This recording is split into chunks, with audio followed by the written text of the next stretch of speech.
Hello everyone, this is Praneeth Pathak, fourth year physics major student, and topic of my presentation is Hydrodynamics of superfluid helium-II. This presentation is basically divided into two halves. In first half, I will be discussing equation of hydrodynamics of both viscous and ideal fluids, and in second half, I will be discussing the equations for superfluid helium-II and its exciting properties. Hydrodynamics is the macroscopic theory describing the motion of moving fluids. The basic assumption in this theory is that if we take any small amount of volume throughout the fluid, it contains very large number of molecules. The variables we need to know to completely determine the state of moving fluid are its pressure, fluid velocity, and its density. Here we have to keep in mind that these variables are the function of space-time. Ideal fluids or perfect fluids are the idealized models in which it is assumed that fluid is non-viscous, that is, no dissipations occur in the fluid. Also, heat transfer among the molecules in the fluid is ignored in these models. The continuity equation for ideal fluids is nothing but the statement of conservation of mass. The integral version of the continuity equation shown in the slide. It can be interpreted as take any closed surface in the fluid. The rate of increase of mass inside that closed surface is equal to the flux of mass entering that surface. The J vector is equal to rho v is the flux vector. Also using Stokes theorem, we can write the differential version of continuity equation del dot J equals del rho by del T. The Euler's equation is the force equation or Newton's second law written for the moving ideal fluids. The first term on the right hand side is the force because of the gradient of pressure inside the fluid, and second term is because of the gravity. Using calculus identities, Euler's equation can also be written as del V by del T plus V dot grad V is equals minus gradient P by rho plus G. One can write momentum conservation equation in terms of continuity equation as shown in the slide. Here pi ik on the right hand side is the momentum flux density tensor, which is equal to P del ik plus rho Vi Vk. Here Vi and Vk are the velocities in ith and kth direction. The equation can be interpreted as the ith component of fluid contained in the volume is equal to the ith component of momentum flowing out through the surface enclosing the volume. Here also, using Stokes theorem, we can write its differential version as del del T of rho Vi is equals divergence of the momentum flux density tensor with negative sign, of course. Similarly, one can write energy conservation equation in terms of continuity equation as shown in the slide. Here, left hand side is the rate of change of kinetic energy plus internal energy of molecule inside any volume.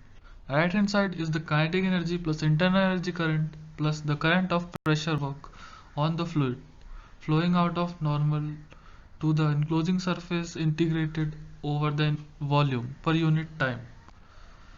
But while writing these equations, we have got 6 equations for 5 state variables. In principle, we can obtain Euler's equation from momentum continuity equation.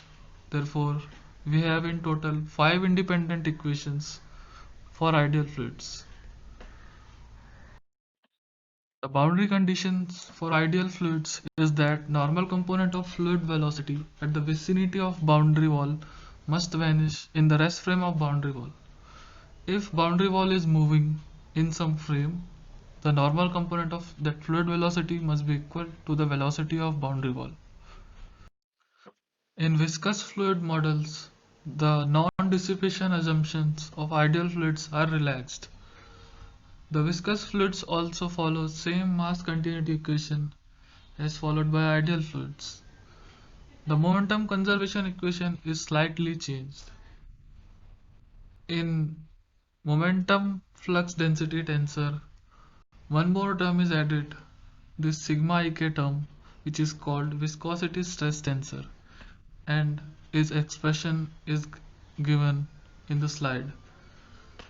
One more interesting fact of viscosity stress tensor is that the term which are written in the square bracket vanishes when I and K are contracted, and the coefficient of zeta, which is del VL by del XL, vanishes if we take an incompressible fluid. Here eta and zeta are the first and second coefficient of viscosities. If we solve the momentum continuity equation previously obtained for an incompressible fluid, that is for which del dot V equals 0, we can find the following equation, which is also called the Navier-Stokes equation. Similarly, we can write energy conservation equation in terms of continuity equation for viscous fluids as shown in the slide. Here left hand side is same as that of ideal fluid. In right hand side, inside the divergence term, first term is same as that of ideal fluid. Second term is because of the dissipations due to viscosity term, and third term is because of the heat transfer in among the molecules of fluid. Here kappa is called thermal conductivity of fluid. Boundary conditions for viscous fluids can be stated as the velocity of fluid must vanish at the vicinity of boundary wall in the rest frame of boundary wall. For viscous fluids, there are two boundary conditions, namely the normal component and the parallel component of the velocity at the surface must vanish. This is because the Navier-Stokes equations are second order differential equations, while the Euler equation we get was first order differential equation. Therefore, in ideal fluids, we have only one boundary condition. Now I will discuss the superfluidity of helium-2.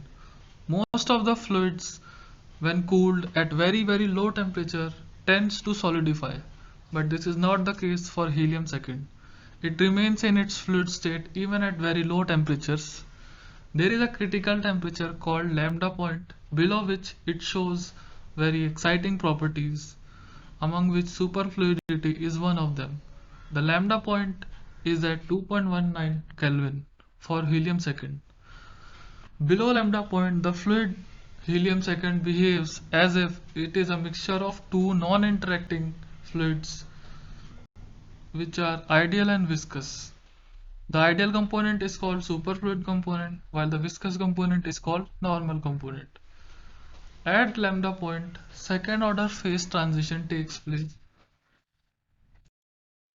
Now, I'll be discussing some experiments which shows the existence of superfluid component in the helium-2 fluid below its lambda point.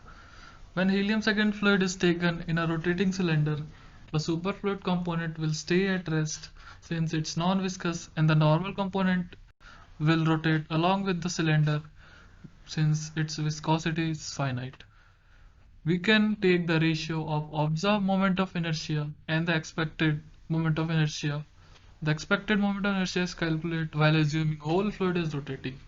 It turns out that the ratio is not 1, and this ratio can also be used to determine what is the ratio of superfluid to normal component in the fluid.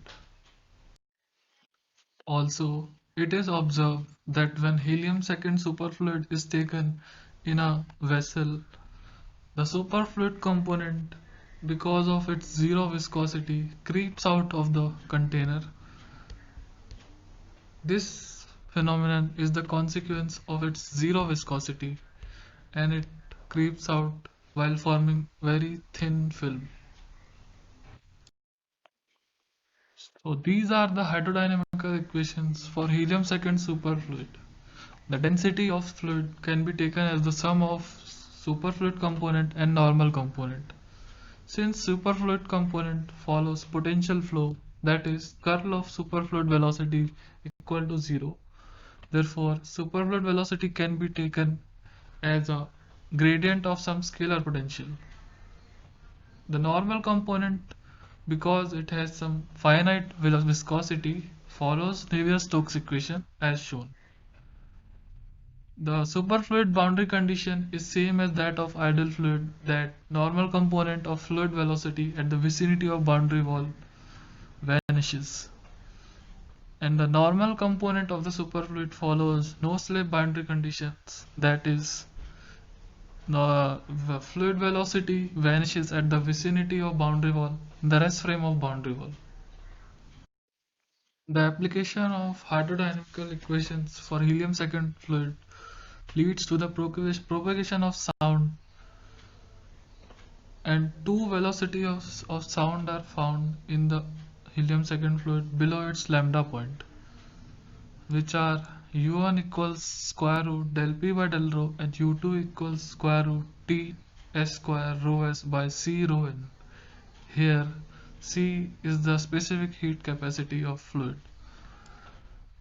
As temperature rises above lambda point, u2 becomes 0 since the density of superfluid becomes 0, and we get only one velocity, which is the usual velocity of sound in fluid. As t tending to 0, u1 tends to c and u2 tends to c by root 3. These are the references I have used in making the slides. Thank you for your attention.